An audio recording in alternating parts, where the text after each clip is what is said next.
Hello everybody, this is Julissa. Thank you so much everybody for coming back to my channel, and thank you so much everybody who's listening right now in the podcast. Today is July 20th, Monday 2026. I'm here to speak about a tragic death that a 4-year-old had during a dental procedure. I want to give you a trigger warning because, the details that I'm going to share here, it might be sensitive to a lot of people. So I wanted to give you that trigger warning. And before I continue, I want to say thank you so much, everybody who has been using Spotify to listen to this podcast. If you follow JulissaDesigns podcast on Spotify, it helps me as a creator. And also, as you know, you will get a notification every time I make a new episode. The same thing to everybody who's watching this video right now on YouTube. Thank you so much for subscribing and sharing and leaving a comment. It helps me also as a creator. And in case some of you guys don't know, I know I don't announce it as often as I should. I also have Patreon, which you can subscribe there by joining Patreon. The link should be in the description of every episode that I make and every video that I make here on YouTube. And you can just click there. You can see what I have on Patreon and what are the options for you if you want to support, this podcast. And I want to say thank you guys so much for everything. I do want to also remind you that as I'm getting myself ready for New York Fashion Week once again, I'm not doing as many episodes that I normally will do as I'm getting ready with the new collection for spring 2027. So I wanted to say all of that before I continue. But here we are, guys, and another sad case, another child who loses their life in the medical office, and in this time in the dental office. And the reason that I say that is because we have seen it happen in the past. We have seen this happen. I think if you look at my episodes, you can, that's why I always like to give the day every time I make a new episode, because I want to make this kind of like log of things that are happening, right? And just as I was searching, I think I did an episode in 2025 and also in 2024 about a child losing their life at a dental office. And it makes you wonder, like, what type of procedures are these children going through? And, it's just so bizarre that they're so young, right? And they are being recommended to have this major procedure. And it's questionable. I do understand also, and a lot of people sometimes they don't get into it, happens to them, that a dental practice is also a business, right? So you always have to, if you have to get a second opinion, that's okay for you to do that. And there's so many dental offices, right? Sometimes we are so you know we want to go to the same one that they say that our family goes to, our parents go to. We say we've been coming here forever, things like this. There are other options, and in these cases that we see when children are losing their life because they're going through intensive medical procedures.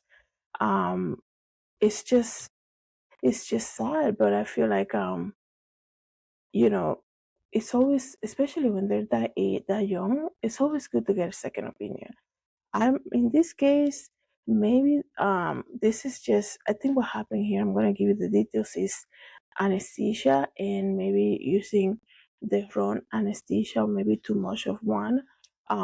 That's what happened here. But in previous cases, like I mentioned, I do also am aware that in those previous cases they lost their life, the children, because they were being they were having procedure that you know they were not ready for them. Dental work is very delicate, and it's very sometimes we brush it off as like it's nothing.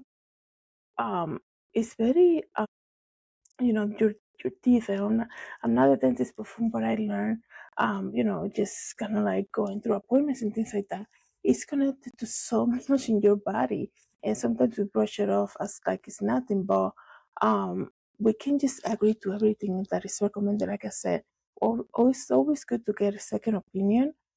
because if something goes wrong in the dental procedure, it will affect so much in your body. It's just crazy. So we have to be careful. But in this case, in the other cases, every time I hear when young kids are going through this extensive procedure, you kind of question like, really they needed that, like you think about like really they needed that. I also know about people that they might have some troubled teeth, not all of them, right?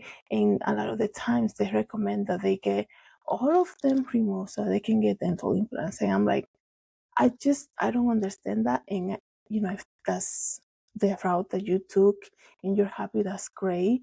Sometimes I don't understand why would you take something that's good. It's almost like somebody saying to you, take off your two legs, right? Because we're gonna give you ones that are gonna be perfect for the rest of your life. Like that's the whole point that I don't picture that to be a good option. A lot of the times when I hear these stories, but let me just tell you about this case. A Texas dentist has been arrested after investigators found a 4-year-old girl died from a toxic dose of an opioid following what was supposed to be a routine dental procedure. Okay, I don't, maybe a clinic could be called a routine dental procedure. Everything else that needs anesthesia shouldn't be called routine. Like I said, dental is very delicate. It's connected to so much in your body. And when you're already in that moment that you're gonna need anesthesia, that's also like, that means that's being taken to a different kind of level, right? In the procedure. So it shouldn't be called routine. And they're saying that this 4-year-old girl died from a toxic dose of an opioid following what was supposed to be a routine dental procedure, with officials alleging the child distress went unrecognized until it was too late, right? A 4-year-old. And it says here Dr. Chris Hell Hemphill, 48 years old, was arrested Wednesday and is charged with recklessly causing serious bodily injury to a child, a second-degree felony, after investigators claim her actions during an April 1st dental procedure resulted in the death of Haitiana Rodriguez Arriaga, and she was just 4 years old. What a nightmare, and I also say that for the dentist, because I'm sure that was not the outcome that they were hoping for that day, right? Um, so it's a nightmare to even go to experience something like that, but it makes you wonder, like, how much of this kind of like double checking verification is being done that they're gonna bring in this patient, right? Probably, well, I'm sure with her parents, right, for this routine procedure, and they're gonna use so much anesthesia, right, on a 4-year-old that they're going to completely dismiss and completely miss, excuse me, their behavior during anesthesia. If you ever had a dental procedure, and you know that once they put anesthesia on you, they kind of leave you, and they're like, we'll give you time for the anesthesia to kick in, and we'll come back or something. So you would think like for a 4-year-old, people will be more like kind of like proactive and be like, we're gonna stay here with her and see how she's taking all this anesthesia before we continue, with making sure that she's being well. But you know, when you have a busy business, right? They have 3 million patients doing very crazy procedures, and probably all of them that are there.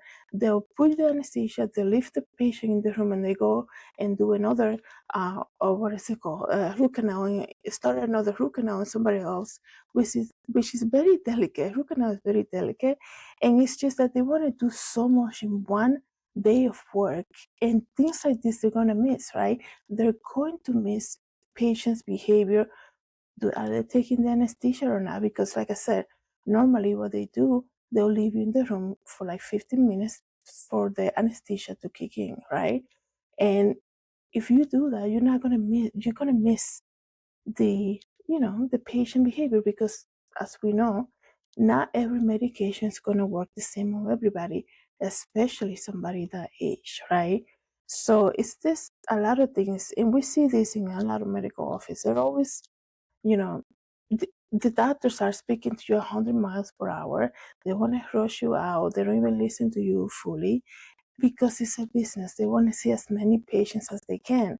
And I think that's been the challenge for a while. And in this economy, as we're going through it, I'm sure it's been very hard too. And the problem with that is that when you're putting people's life on the line, then, things like this are going to happen. Unfortunately, this happened April 1st, and it said the dental procedure resulted in the death of Atiana Rodriguez, which she was just 4 years old. Police said months of interviews with witnesses, medical experts, and the state dental investigators led to the recent arrest. Health Records Review said that Henfield, practice owner, the dentist, was booked into jail Wednesday afternoon last week after being released on a 10,000 surety bond. According to the Fort Worth Police Department, firefighters responded to Coral Kids Dental after staff reported the 4-year-old had become unresponsive following the procedure. She was taken to a nearby hospital where she was pronounced dead. And it says here that police said in a statement that upon their findings, it was determined that by investigators that an offense had occurred and that the doctor was performing the procedure on the victim. Let me read that again. It says here that the doctor that was performing the procedure on the victim was responsible. So that's what they determined. According to an arrest warrant affidavit obtained by media, Atiana's mother told investigators, this is what I was saying earlier, right? It says here the mom said that she told investigators she felt rushed into signing paperwork before the procedure and watched as Hemphill handed her daughter a cup containing liquid medication, encouraging her to drink before she was taken into the treatment room. This is the thing, like, this is why sometimes people have a problem going to the doctor's office. You're calling in this family with a 4-year-old who's gonna go there for a dental procedure. You're gonna rush the whole thing, right? And it's not a routine procedure. Once you're using anesthesia or any type of sedative, right? Don't call it routine, right? Because we know why is that needed, right? So not only you're gonna do that, you're gonna rush the family to sign paperwork, and they're gonna take the daughter in, the 4-year-old, right? I thought the mom was there with her, so they took the daughter into to the room.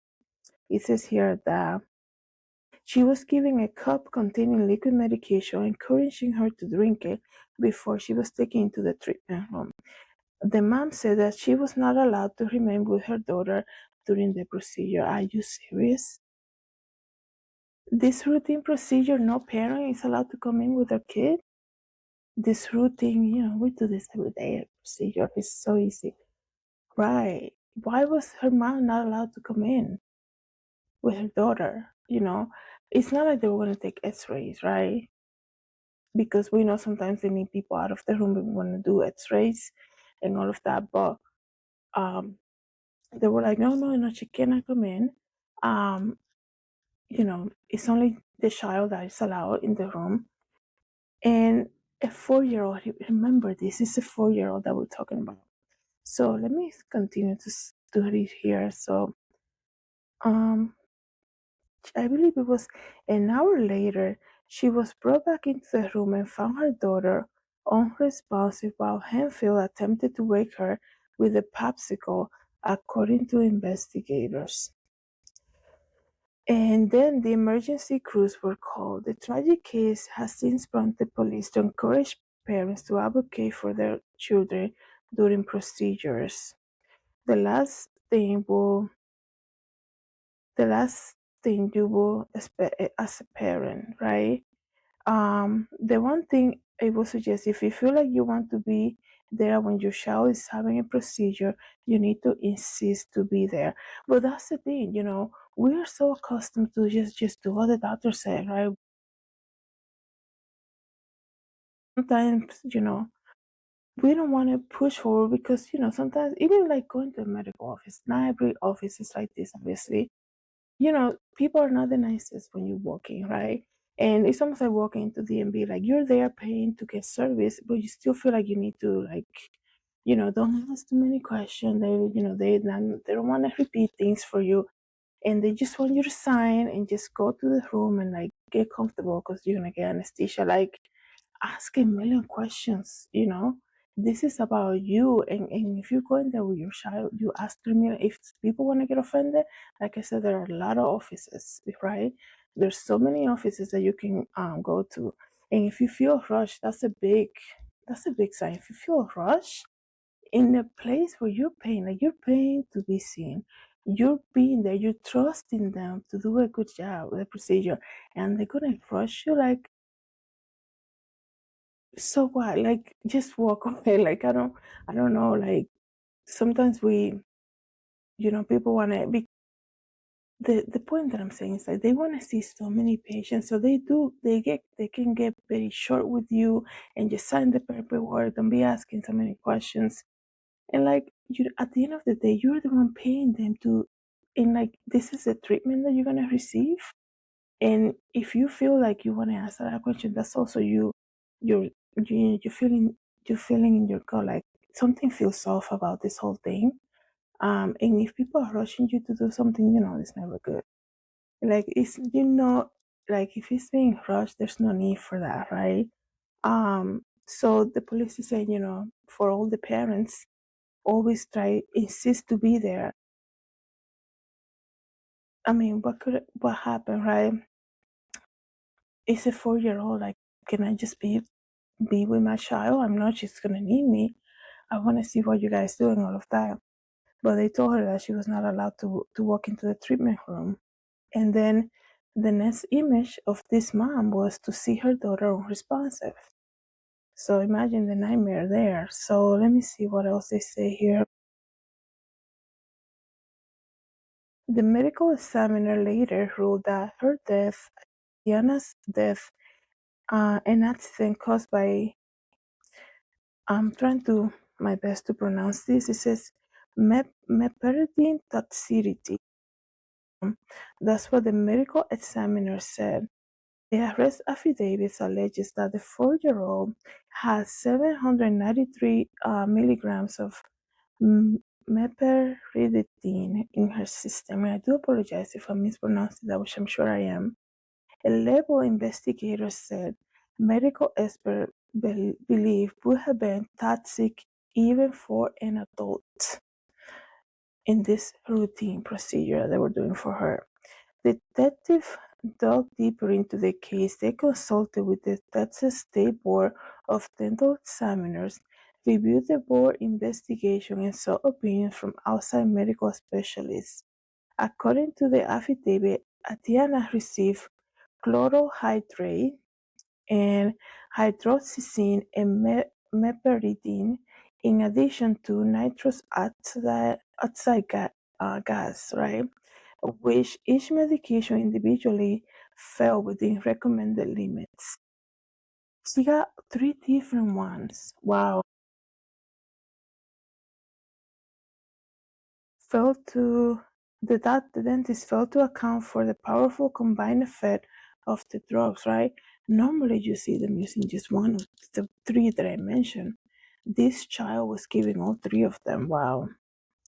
Police said that alleged that the doctor failed to recognize the sign that Atiana was slipping into respiratory distress and administered flumazenil, which reverses benzodiazepines instead of naloxone, Narcan, that they also call the medication used as a counter opioid overdose. The affidavit notes no benzodiazepine were found in the girl's system. Investigators also cited findings from a board-certified anesthesiologist who concluded that Atiana was not properly monitored during the critical recovery period after sedation and that the emergency response failed to address opioid-induced respiratory depression. See, and this is so sad. What I was saying earlier is that they administer a lot of the times, they administer this anesthesia and everybody will respond different to it. Unless you, if you gone to them before, they already know what works on you. But if you like first time having this procedure, and we're talking about a 4-year-old, most likely this was the first time she was given this type of anesthesia, so they don't know how she's gonna react to it. And what? Not even her mom was allowed to be there, right? Maybe get the mom out before you're about to begin. That she took the anesthesia well, but like to keep her completely, separated from her daughter, that says a lot there too. I wonder how many in that moment that Atiana was at the office. I wonder how many other patients were being treated by the same doctor. We see it all the time. They want to juggle so many things in one day, right? And dental is so delicate, like every other stuff, but dental is so delicate. And the reason that I say that's what we're talking about today. Um, Let me see what else I can get here. If the investigation uncovered additional concerns inside the dental office. According to court documents, investigators found syringes containing leftover medication that staff allegedly intended to save for future patients, as well as confusion over where the Narcan was kept during the emergency.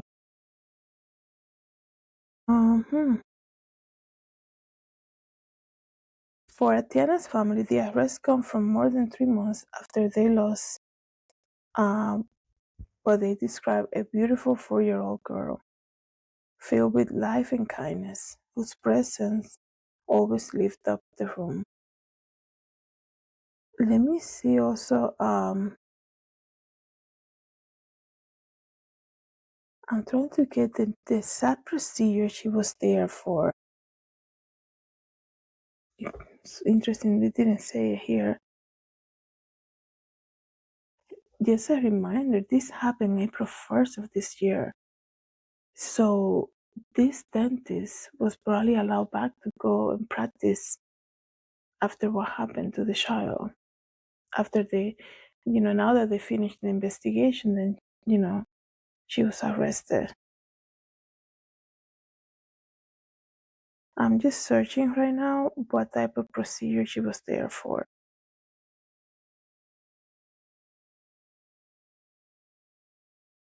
She was gonna have unnecessary tongue tie procedure. Tongue tie procedure. And everywhere you search it, they say it's a very what do they call it? It's very small dental procedure. Like I said, I'm not doctor, nothing like that. And people can say, it is a very small procedure, it's so easy and quick and that. But you need to understand, the mom had to sign paperwork. She felt like she was rushed. She was not allowed to be with her 4-year-old daughter in that moment, right? Like, what's the need for that? Like, this is a child. You're not talking about a grown person. I'm sure that child was nervous, right? So it's just very sad. They created a GoFundMe when this originally happened. I'm gonna share it, and if you feel led to still help this family, to help, and I'm saying still because it happened April 1st, you can go ahead and click on the link. You can also share the campaign. That will also help them too. And if there's any update about this case, I'll come here and make another episode. Let me know, guys, what you think about this. Thank you so much, everybody, for coming to the channel and everybody who's listening to the podcast. a good day. God bless.